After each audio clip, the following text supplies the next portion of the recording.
Hey guys, it's Lisa, and today I'm going to talk about the top 4 things you should always collect from your client in your salon, spa, or any other type of personal service business that you might own. So I want to ask you a question. Are you missing an opportunity to grow your business 24/7?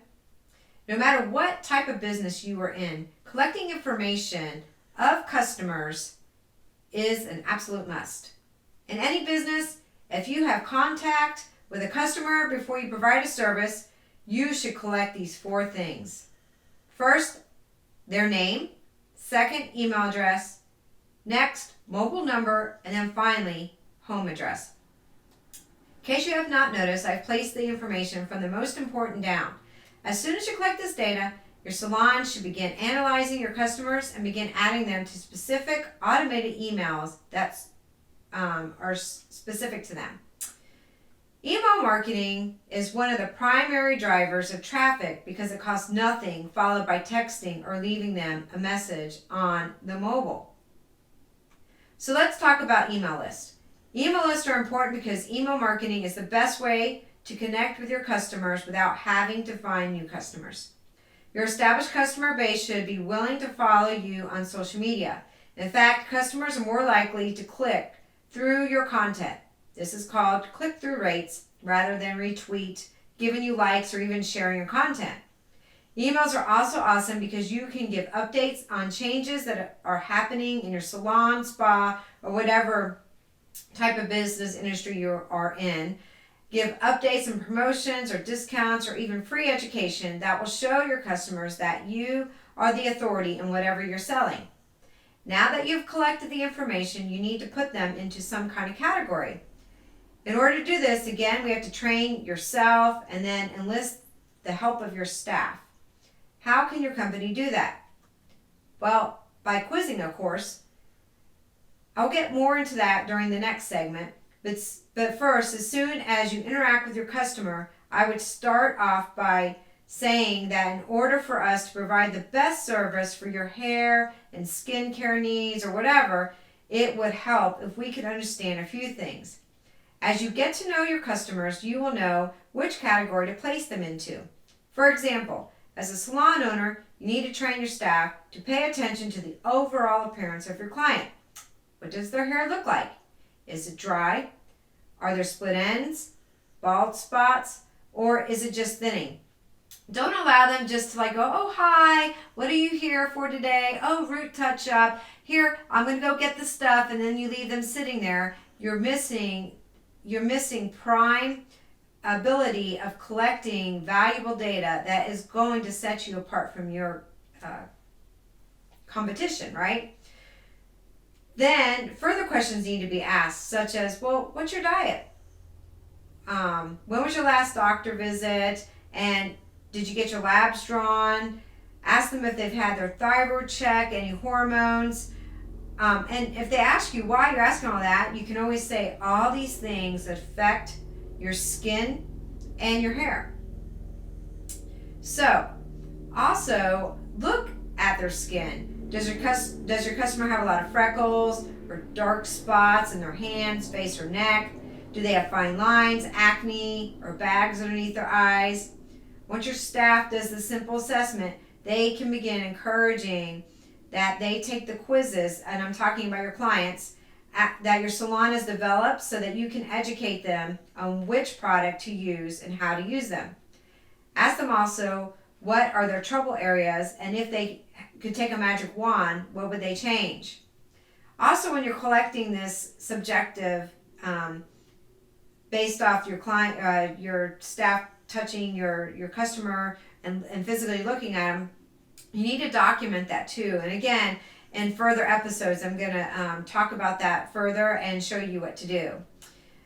So I would also not stop there, because now you will have enough information to know which email list to add your customer to for valuable education, in which your staff will be putting together. More on this later as well.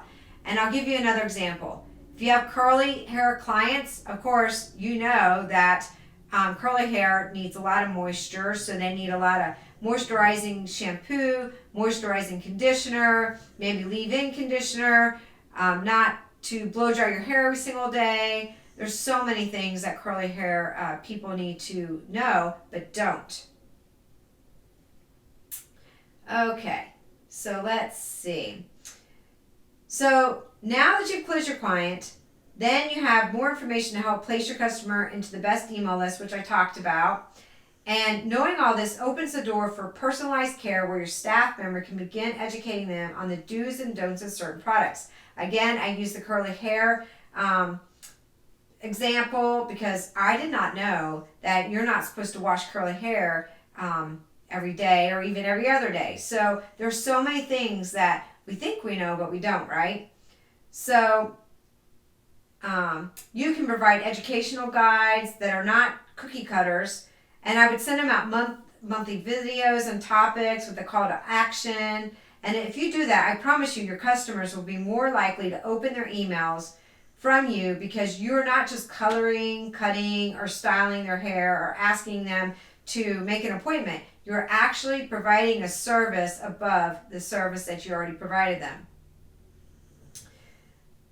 This could further lead them to buy products that you just decided to sell in your salon or online, and other things that they wouldn't even consider to buy, but because you educated them, they will definitely consider opening their wallet.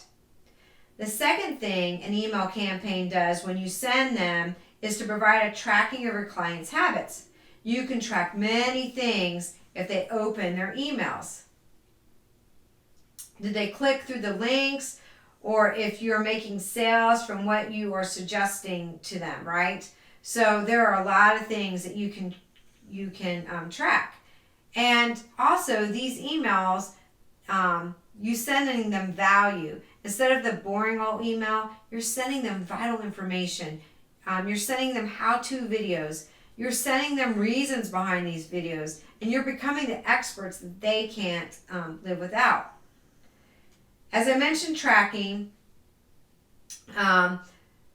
you can then keep all of this stuff on Google Sheets or even in some of the, software that you might be using. But remember, all the stuff that you are collecting is valuable information. It's providing trends so you know maybe what type of products need to be pushed during maybe the Christmas season, maybe spring break, summertime, you name it. The possibilities are endless when you track information. Emails also allow your salon to re-engage with any customer who has fallen away from your services. It is way cheaper to try to re-engage an old customer than to try to market to a new one. The final thing to remember is that you own that data. Now, I believe that salons or whatever other company that you're running or business should market on social media platforms, but you don't own those platforms. Mark Zuckerberg owns Instagram and Facebook. I can't remember the person that owns Twitter, but you don't own those platforms. When you don't own them, you can be shut down by being kicked off that space or by disrupting your ability to market to your customer. So collecting this information is a must, because no matter what, you will always have it where you can pitch other sales over to them. Don't believe me? Think about Amazon. Every so often, Amazon will re-engage with you to remind you of an up-and-coming sale based on the data that they've collected, such as your purchase history, when you purchased it, what time of year, so on and so forth. But you don't have to be Amazon to do this. So if you feel overwhelmed, don't be. There are so many automation tools out there that can help you set and then send out emails on a schedule. And again, I will be providing a lot of education on this.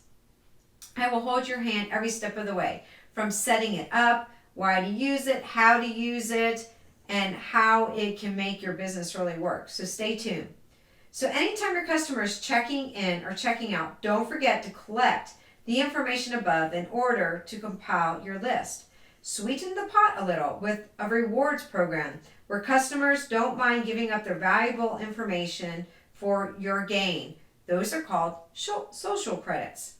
I hope this short lesson gave you something for you to evaluate within your business. If you're not collecting this data, begin so right now. And if you're collecting this data, you need to start analyzing. What are you doing with it? Are you just collecting it and not following through?